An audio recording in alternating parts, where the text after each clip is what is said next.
Hola, ¿qué tal? Buenas noches, buenos días, buenos medios días.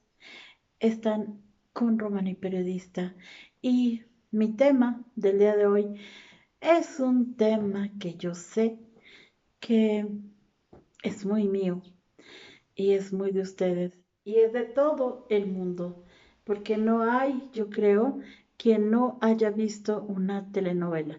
¿Y qué es una telenovela y cuál es la historia de las telenovelas? Para esto yo creo que se van a necesitar, si ustedes me lo piden, algún otro capítulo, porque esto es un poquito largo. Escuché por allí que decían que el género de la telenovela había surgido en México después de la radionovela. Erróneo. El género de la telenovela en México surge por allí de los años 50, exactamente entre el 55 y el 56, donde empiezan las negociaciones con el señor Jesús González Obregón, que era el ejecutivo más importante en México de la industria Procter Gamble. Y esto realmente tiene mucho que ver con cuestiones altamente comerciales. ¿Por qué? Porque de Estados Unidos se estaban enviando ya los primeros televisores y en Estados Unidos estaban cambiando ya también los televisores. Eh, entonces, esto no es cierto que tenga que ver con la radio. En realidad, tiene que ver por esquema y por proceso histórico con la soap opera, con la ópera de jabón, con la obra de jabón, que era lo que en Estados Unidos ya se había dado años atrás y que procede técnicamente de la soap opera. Y una de las soap operas más importantes que hubo en Estados Unidos fue precisamente Amos and Andy, que hablaba de cuestiones raciales y que fue larguísima en su contexto. También General Hospital, que también es parte de toda esta historia de la telenovela. En realidad, la soap opera, o sea, esta obra de jabón, que surge en Estados Unidos como el melodrama que va a ser cortado por episodios, tiene mucho, mucho que ver con el jabón, porque en él se promocionaba a las 12 del día, 12 a 2, que era la hora de la comida, era la hora ideal para el público femenino en el que se contaban estas historias.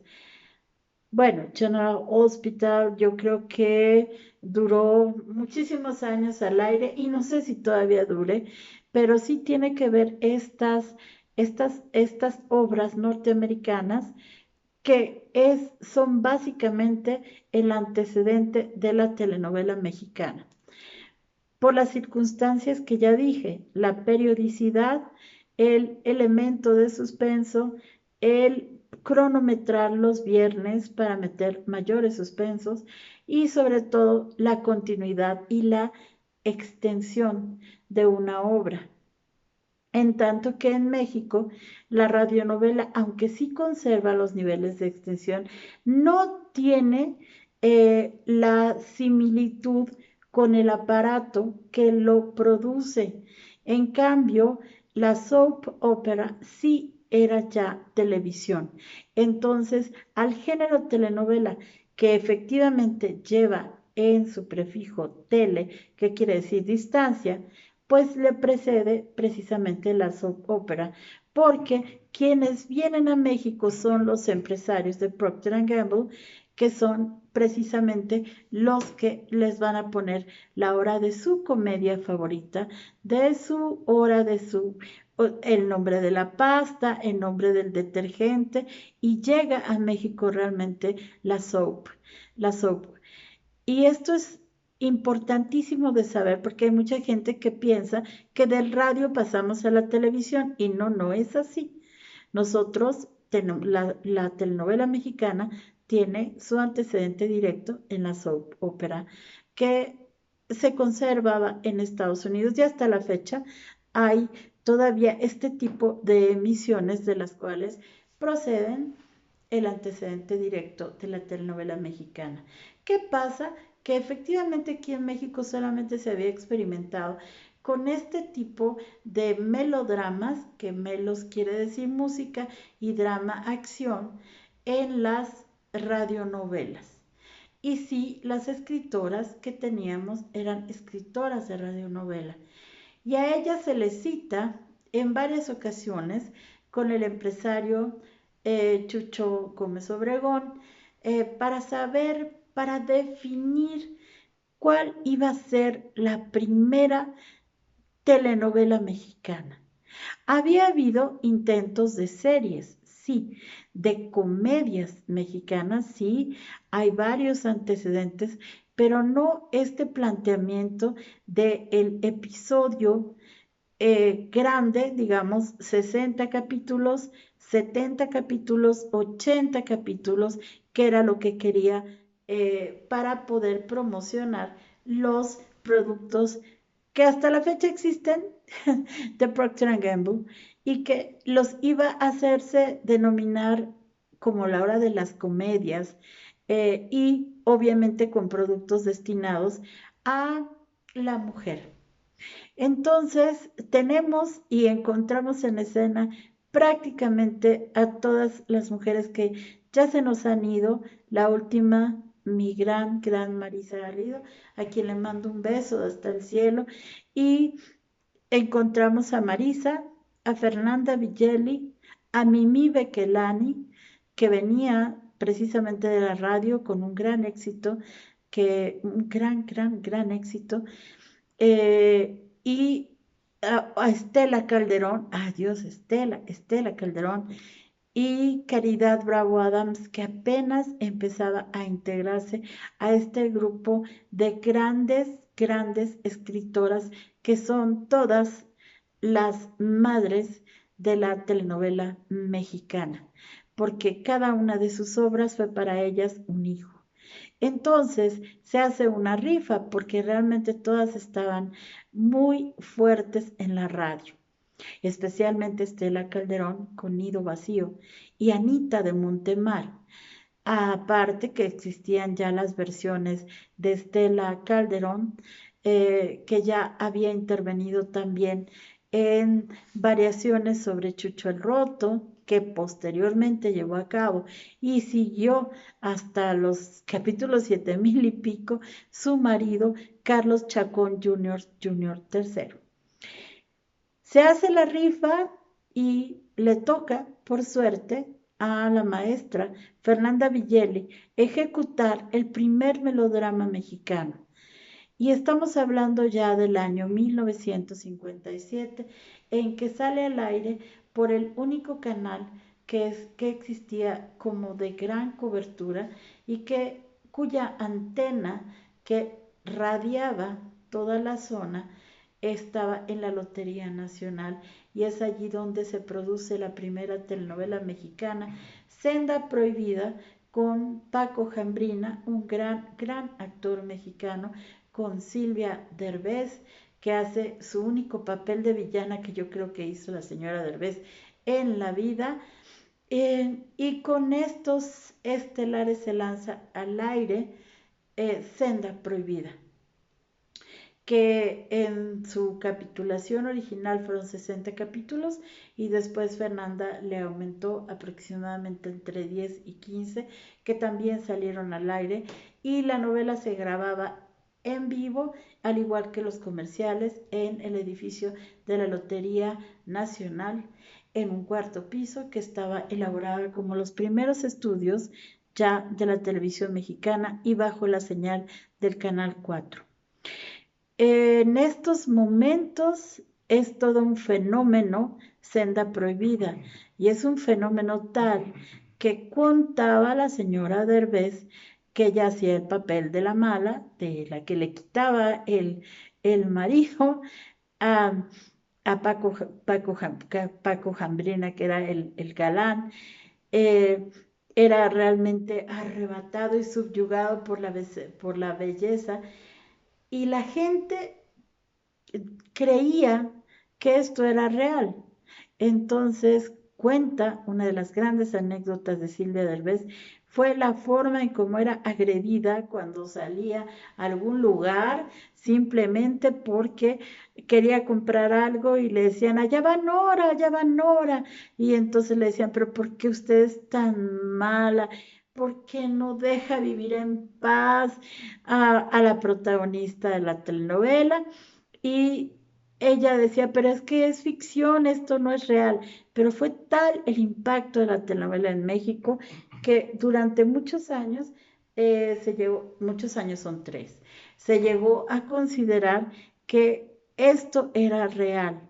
Posteriormente siguen obras importantísimas que ya vienen a ser la segunda, la tercera y que empiezan a entrar en un rol estas grandes mujeres que no siempre ocuparon los títulos menores de las telenovelas, como ahora. En el caso de Marisa, de Fernanda y desde luego de Estela, de Mimi y de Caridad, ocupaban grandes espacios a la entrada de sus telenovelas. Y se vienen grandes fenómenos dentro eh, de la superestructura intelectual mexicana. Y digo intelectual porque esto de pronto no se vuelve solo un fenómeno para mujeres, sino que también los hombres que pasaban a comer a su casa se impresionaban con las historias y se quedaban prendados allí desde un primer momento.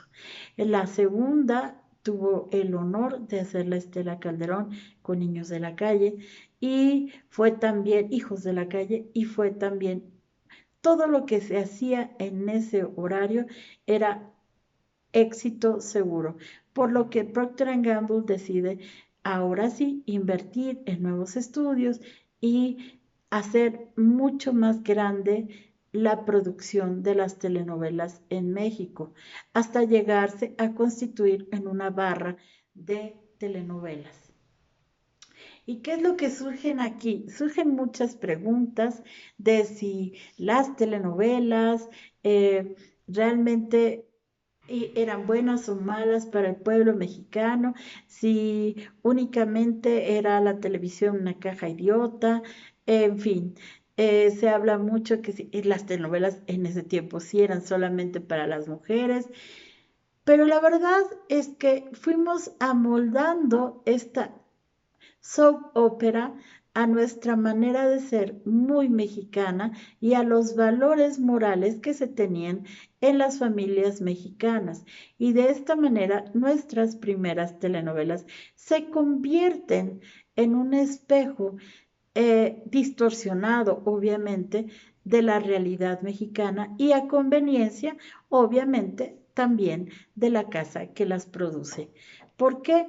Porque entonces la mexicana aprendemos a soñar y aprendemos a alejarnos un tanto de la realidad para ver la hora de mi comedia. La hora de mi telenovela no, era mi comedia. Y la comedia estelar era la comedia Colgate. Entonces era así lo que todos esperaban, todo el mundo esperaba y empiezan a llegar los fenómenos. Y uno de los fenómenos principales es, no es una historia en donde la protagonista es femenina, porque había que ver qué reglas había que seguir. En primero, la moral mexicana de la familia mexicana tradicional, ser muy rescatada e intocable por las amantes, como es el caso de Senda Prohibida.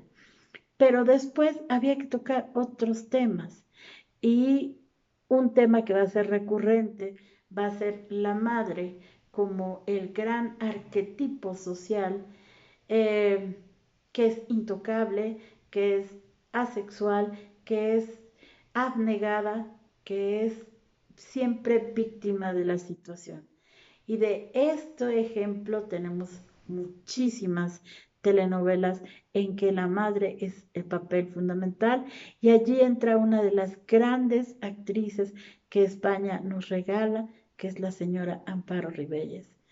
que hizo absolutamente todos los papeles de mamá, y desde luego ahí se cambia el rol y encontramos a la maravillosa Silvia Derbez, que sabía llorar de una manera rápida, efectiva, y que podía conmover al auditorio. Pero no todas las historias, como les decía yo, estaban hechas para los hombres. Entonces entramos al terreno de Estela Calderón. ¿Y quién es Estela Calderón? Se preguntarán ustedes.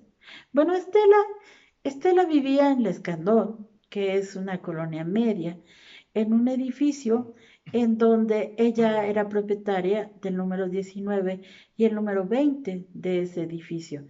En el 19 vivía casi toda la familia y Estela, cuando yo la conozco, ella ya ocupaba el departamento 20 y era una mujer maravillosa que podía tener 5 o 6 escenas en las que no paraba el ritmo dramático.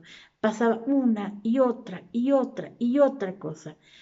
Entonces, pues el gran éxito de Estela, entre muchos, y del que voy a hablar en este momento, es Gutierritos. Cuando su esposo lleva a Estela a ver al teatro una, una obra totalmente clásica, eh, que en este momento no recuerdo, tendría que acudir a todos mis apuntes para saber cuál era exactamente. Estela se conmueve del personaje que hace siempre el ridículo, el personaje que siempre está en esas obras que además no era Molière, bueno, después se los digo, pero prácticamente en el burlón, en el que solamente sirve para reírse. Y de allí ella lo lleva al melodrama, lo lleva al casi drama total y lo convierte en un hombre apocado que vive en una oficina y que sueña con ser grande, y ahí hay un poco de inspiración del Cyrano de Bergerac, porque además Estela era una mujer cultísima, hermosa en cuanto a sus niveles teatrales, a su conocimiento, su ortografía era perfecta y le gustaba trabajar en una máquina Remington, que yo decía, pero cómo no se lastima los deditos, porque a pesar de que ya existían máquinas de margarita, ella le gustaba su Remington y le gustaba pegarle con un buen cigarro y un buen tequila de este lado. Ella delgadita, con su cabello muy oscurito y siempre pensando y soñando y tecleando y tecleando y tecleando, y creó la gran obra que es Gutierritos, que por cierto se la ofrecieron a Pepe en algún momento de su vida. Y este Gutierritos se vuelve verdaderamente la sensación y paraliza la ciudad con Gutierritos. Ella es Estela Calderón. Y Estela, el papel del bufón, ya recordé, era el bufón. En una de esas recuerdo la obra exacta, pero si no la tengo anotada porque yo las iba a entrevistar. Y surgió tanta empatía entre Estela Calderón y una servidora que me volví asidua a su departamento y a su conocimiento y a todo lo que Estela me dio y le dio a este México, porque ella ya había creado para ese entonces un papel maravilloso que se llamaba La Duquesa, que hablaba de esta mujer madre humillada, abnegada, sola, casi sin ver, pero que adoraba a sus hijos. Hoy, y hasta se me hace un nudo en la garganta, su primera versión la hizo Prudencia Grigfeld y sus entradas, la entrada de la duquesa, porque así le decían en la calle, porque era una vendedora de lotería, Es en CinemaScope, es una técnica de cine, no CinemaScope, es más chiquita, pero se la hicieron en cine y ahí veíamos a la gran Prudencia Grifel, maravillosa, maravillosa, actuando y yo sentía terriblemente las escenas donde le rompen los lentes al querer subir un camión y la injusticia que cometen sus hijos con ella. Y cuando yo conozco a Estela, Estela está volviendo a redactar una segunda versión de La Duquesa en una novela que se la dan a Silvia Derbez y que se llama Mamá Campanita y que entonces ya no traía aquel cencerro tan grande, sino una campanita, donde ella también seguía haciendo la misma labor de esta vendedora, que aparte era costurera y poco a poco se va quedando sin vista, pero sacando a sus hijos adelante, como cualquier mujer mexicana. O no había amor entre esa madre, el amor era hacia los hijos. Hay escenas absolutamente sorprendentes en Mamá Campanita, como en La Duquesa, en donde Estela no para y su ritmo es así. Su ritmo dramático es genial. Es una escena y supera la otra y supera la que sigue y la que sigue y nos lleva a un tono que verdaderamente en ese momento la lágrima tiene que cursar por la mejilla porque no hay otra manera de entender todo lo que es los melodramas y las maravillosas telenovelas de Estela Calderón. Que en paz descanse y que un día me cuenta, por eso les digo que me voy a tener que detener y hacerles una segunda versión, porque es muy importante que conozcamos esto, porque no está en ningún libro. Se han escrito libros, pero no es que yo les estoy contando lo que yo viví. Yo estaba con Estela un día y enfrente de ella había un cuadro maravilloso de flores de una niña indígena que tenía abajo unas flores blancas que se llaman florecillas de San Juan y era una reproducción de un pintor mexicano que no alcancé a saber quién era porque efectivamente en la reproducción no venía el nombre, pero que Estela adoraba y buscaba el original. Entonces ella, yo al preguntarle, Estela, ¿cuál es tu novela favorita? Ya que Mamá Campanita estaba también parando las calles y las gentes llorábamos con Mamá Campanita. Yo lloraba con Mamá Campanita y decía yo, ya que pare el tormento de esta mujer y después con la bravura con la que sale a defender a esos malos hijos que la han lastimado, que le han hecho pasar vergüenzas y que sin embargo ella sigue amando y defendiendo hasta el final, con un coraje que las madres mexicanas sí tenemos. Entonces Estela me relata que su historia favorita es una radionovela que nunca nadie ha hecho y que se llama Juanita Santos. Y me cuenta la historia más bella que yo he escuchado, que es la historia de un vestido blanco. Un vestido blanco y una niña hermosa, humilde, con sus trenzas muy mexicanas, que ha salido de su pueblo con la ilusión de simplemente juntar dinero para poderse comprar su vestido blanco y para entrar a hacer su primera comunión. Y es la historia del vestido y es la historia de Juanita Santos, historia que yo sí conservo en su original y lo conservo con la letra igual que Gutierritos, con las letras de las máquinas de Estela.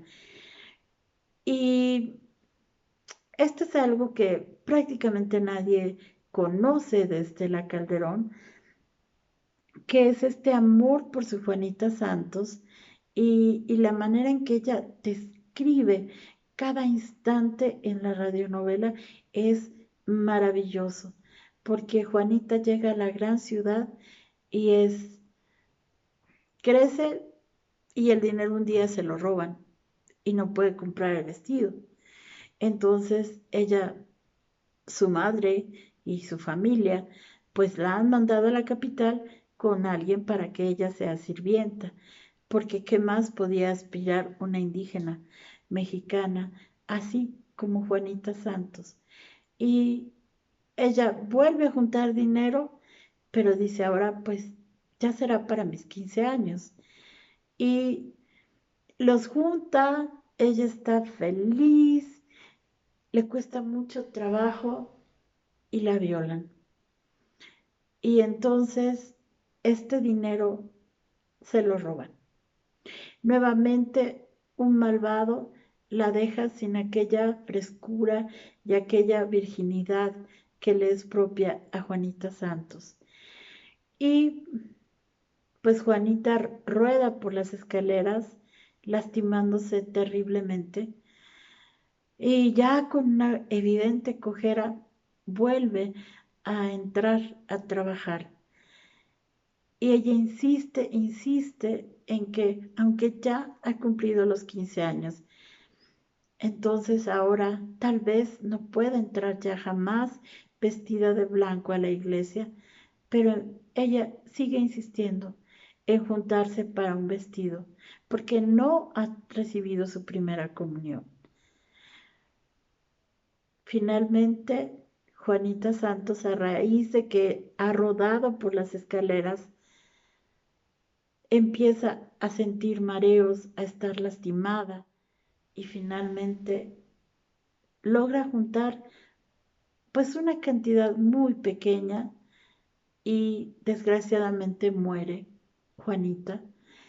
En este traqueteo citadino de la servidumbre en la que no hay piedad para las chicas de provincia y ella muere, es regresada a su pueblo.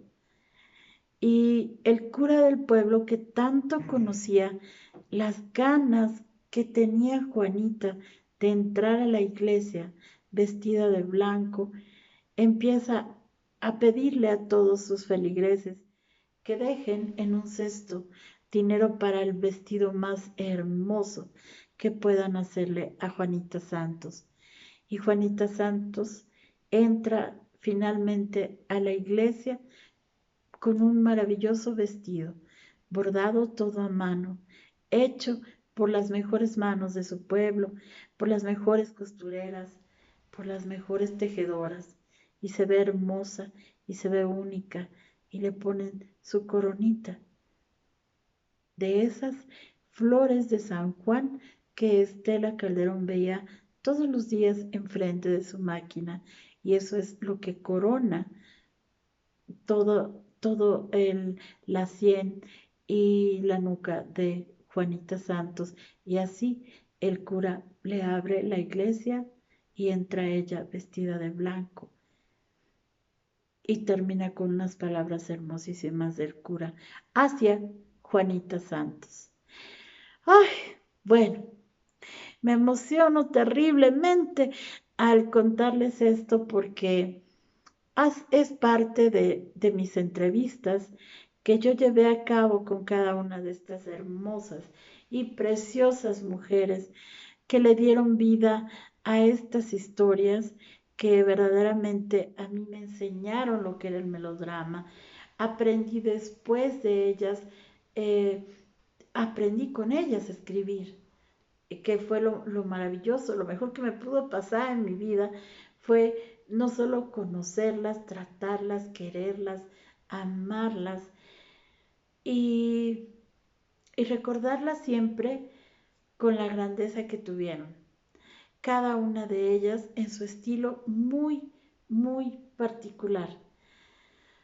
Ay, y para mí recordar es vivir y hablarle de estas telenovelas, pues es también estar en un momento dado cerca de ellas para podérselas transmitir cómo eran, qué decían, qué hacían.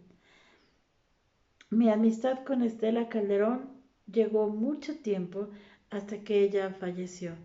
Y el día que falleció Estela, yo solo fui y le puse todas sus florecitas de San Juan, porque yo la amaba. La amaba, fue una gran maestra para mí. Y yo creo que yo fui una compañía en su vida, una compañía de una mocosa de pocos años, pero que tomaba una grabadorcita Sony y ahí ponía yo todo lo que Estela me decía y después parábamos para tomarnos alguna cosita ligera como un tequilita o bajarnos a comer unas quesadillas así de comal. Mi tiempo con Estela Calderón fue absolutamente maravilloso. La recuerdo siempre, la traigo aquí en mi alma. Guardo, guardo esa historia de Juanita Santos, escrita por ella, firmada por ella, y guardo también como un tesoro que solo yo tengo el original de Gutierritos. El original del libro. Eso fue lo que me dejó Estela. Pero aparte me dejó el corazón lleno de ganas de escribir. Yo me llegué a sentar en su máquina y llegué a hacer con ella una o dos escenas. Y me decía, es cursi, ¿verdad? Y yo le decía, sí, es cursi. El lenguaje de la telenovela es cursi y me dijo un día, lo cursi es lo perfecto fallido. Es aquello que podía ser perfecto, pero en algo nos falló y caímos en la cursilería. Así es el melodrama, pero así es un poco el mexicano. Y si no lo es, lo podemos representar bien así. Y me dijo, a ver, siéntate y escríbeme una escena cursi, una escena en donde yo sienta que tocas mi corazón y que puedes llegar hasta mi alma y provocar tal vez una cursi lágrima. Y cuando yo me senté y que estaba haciendo su mamá campanita, la verdad, lo confieso, escribí una escena horrible porque no tenía yo todavía el aprendizaje, pero Estela muy noblemente me dijo cómo corregir una escena y cómo empezar a hacerlas. Así es que, pues por hoy yo veo que son 32 minutos los que llevo en este video y no quiero hacérselos cansado, pero sí quisiera recuperar la historia de las telenovelas porque como yo se las estoy contando, creo que nadie se las va a contar porque todas ya están en el cielo y no estuvieron nadie tan cerca como un aprendiz de este oficio que era el escribir lo cursi, el saber sacar la lágrima temprana, el saber suspender los viernes, el saber meter comerciales y saber transmitirle a la gente el dolor porque ya se había sentido, porque no hay nadie que pueda inventar el dolor más que cuando lo has sentido y lo traes de alguna manera pegado en el alma. Eso fue lo que yo aprendí de cada una de ellas y poco a poco fui extendiendo mis niveles de escritura, conociéndolas a ellas y también a grandes escritores. Pero esta es una parte de la historia de la telenovela, porque viene otra que es una, bueno, de Estela todavía siguió y siguió adelante haciendo incluso parte de las telenovelas didácticas de Miguel Sabido, que fue también escrita por Estela Calderón, en donde le metió todo el drama, le metió todo el asunto y logró también hacer un cambio en México porque Estela escribió y esa vez escribió para que la gente pudiera tener un valor anexo al melodrama, un valor anexo a la lágrima cursi que podíamos sacar para México y después para todo el mundo. Entonces me faltan muchas. Empecé con Estela. Y bueno, imagínense que mi siguiente entrega, ay, no sé quién podría ser. Fernanda Villeli, que es una mujer, perdón, fue una mujer diferente porque ella viene de una universidad, ella viene con otros estudios, viene con una actitud de modernizar siempre la telenovela y así lo hace. Y yo conozco a la señora Villeli, a Fernanda, la conozco cuando está haciendo una telenovela con Ana Martín que se llamaba Chica de Barrio, en donde ella quería meter los primeros valores de una protagonista, es decir, a la protagonista no solamente que fuera el valor de me enamoro, sino que hubiera un valor anexo, el estudio, las ganas de superarse, que no estaban incluidas dentro de la telenovela mexicana. Sin embargo, en esta gran carrera resulta ser que Marisa Garrido, que había sido ya dupla con la señora Fernanda Villeli, pues se le ocurre hacer Paloma y en ese momento escoge a una gran protagonista que es Ofelia Medina, que tenía esa capacidad de irradiar en el escenario y de hacer todo lo que quería. Y después de haber hecho Marisa, Barata de Primavera, viene Paloma y va a arrasar literalmente lo que es el panorama de las telenovelas, porque por primera vez Marisa Garrido incluye el valor, trabajo y estudio en una mujer para que salga adelante, y esa es la historia de Paloma. En los estelares, nada más ni nada menos que el señor Andrés García, que el señor Héctor Bonilla, y desde luego, pues la maravillosa Ofelia Medina, en una historia llena de amor, cuya, bueno, además cuya entrada estaba a cargo del señor José José, con música de cantoral y las ejecuciones más impresionantes que ustedes se puedan imaginar, y que empezaba cada mañana, que te vas de mí. Bueno, es una maravilla hablar de Paloma. Entonces, si ustedes me lo permiten, corto aquí el día de hoy en esta primera entrega de las telenovelas, y yo se las tengo que platicar porque es parte de mi acervo, de mi vivencia, de mi cariño hacia ustedes, el darles esta exclusiva, porque en verdad lo viví. Así es que por hoy nos quedamos como en final de viernes. Y les prometo Paloma y después una cosa genial que se llama Corazón Salvaje y toda la historia de una gran, gran escritora chapaneca, maravillosa, Caridad Bravo Adams. Así es que quédense conmigo, quédense en la siguiente entrega de esta historia de las telenovelas mexicanas. Muchísimas gracias, pásenla bonito, denme like si les gustó esta historia y esperen la siguiente entrega porque va a estar buenísima, yo se los prometo.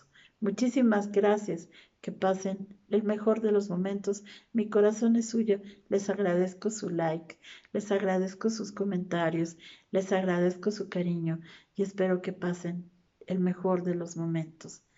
Y mm, solamente un momentito para desearle a todas las personas que están enfermas de este terrible mal que nos agobia. Pido por ellas en este video. Pido que los ángeles protectores lleguen hasta ellas. Y por favor, que les den alivio. Yo sé que hay una familia entera que está contagiada, que es de mis seguidoras y que las quiero tanto, tanto a ella y a su familia, que yo solo puedo elevar una oración. Y por favor ustedes desde casa, pidamos por mi querida Cintia, para ti después de esto, de veras va mi corazón. Y me atrevo aquí a pedirle al auditorio que rece por ti, que logremos el milagro del rezo conjunto. Y yo, las oraciones, es tan importante para mí que tú estés bien y toda tu familia esté bien, que me estoy tomando este atrevimiento y les pido que al final de este video recen conmigo cualquier oración que ustedes gusten, el que quieran. Yo, humildemente, rezaré la oración de Jesucristo en el huerto. Padre nuestro que estás en los cielos, santificado sea tu nombre. Venga a nosotros tu reino. Hágase, Señor, tu voluntad, así en la tierra como en el cielo. Danos hoy nuestro pan de cada día. Perdona, Señor,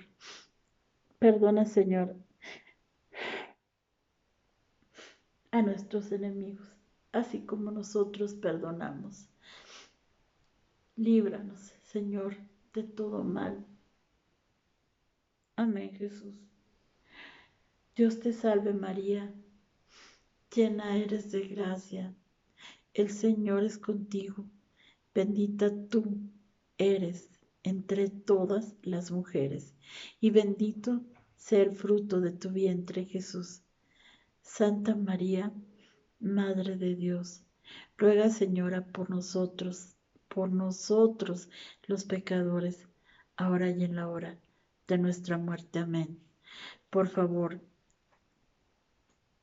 en este momento yo no les pido likes, no les pido compartir, no les pido más que rezos para Cintia, no les pido más que con este video me acompañen a rezar. Eso es todo. No me interesa nada más que esta hermosa mujer y su familia sane. Por favor, ayúdenme rezando. Por favor, es todo. Esta no es una petición de una youtuber, esta es una petición de una amiga angustiada.